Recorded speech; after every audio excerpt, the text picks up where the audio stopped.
नमस्कार मित्रांनो, स्वागत आहे तुमचं आताच्या ब्रेकिंग न्यूजमध्ये. मित्रांनो, भारतामध्ये नवीन लेबर लॉ लागू झाल्यानंतर कर्मचाऱ्यांच्या कामकाजांच्या वेळांबाबत मोठी चर्चा सुरू झाली.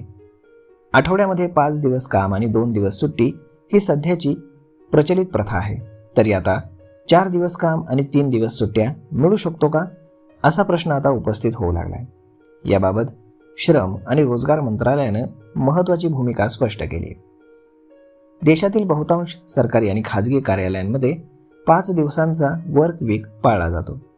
म्हणजेच कर्मचारी आठवड्यामध्ये 5 दिवस काम करतात आणि 2 दिवस सुट्टी घेतात.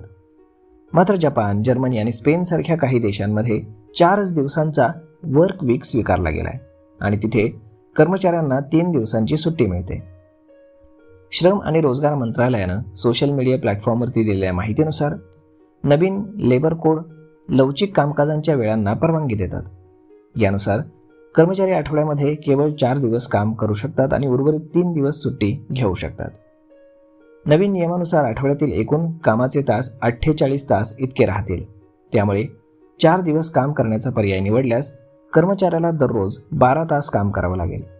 या 12 तासांमध्ये विश्रांतीचं वेळापत्रक आणि इतर आवश्यक ब्रेक्सचाही समावेश राहील.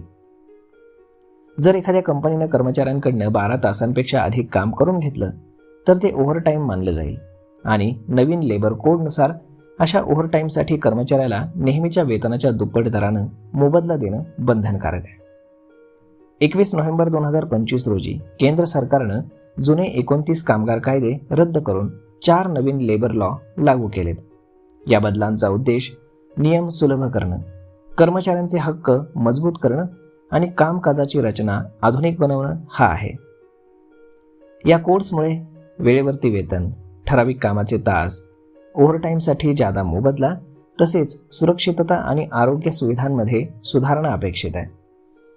4 दिवसांचा वर्क वीक हा पर्याय सक्तीचा नसून तो नियुक्ती आणि कर्मचारी यांच्यातील सहमतीवरती अवलंबून राहील.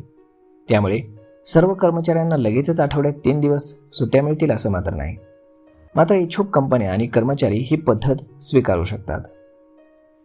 तर मग मित्रांनो, अशा पद्धतीने आता भारतातही कर्मचारी 4 दिवस काम करून 3 दिवस सुट्ट्या मिळवू शकतात. परंतु त्यासाठी आता कंपनी आणि कामगार यांच्यामध्ये समन्वय असायला हवा. तर मग मित्रांनो, यावरती आपले मत काय हे तुम्ही आम्हाला कमेंट करून नक्कीच सांगा. आणि जर हा व्हिडिओ तुम्हाला आवडला असेल तर आपल्या जवळच्या मित्रमंडळींसोबत देखील हा व्हिडिओ तुम्ही शेअर करायला विसरू नका. धन्यवाद.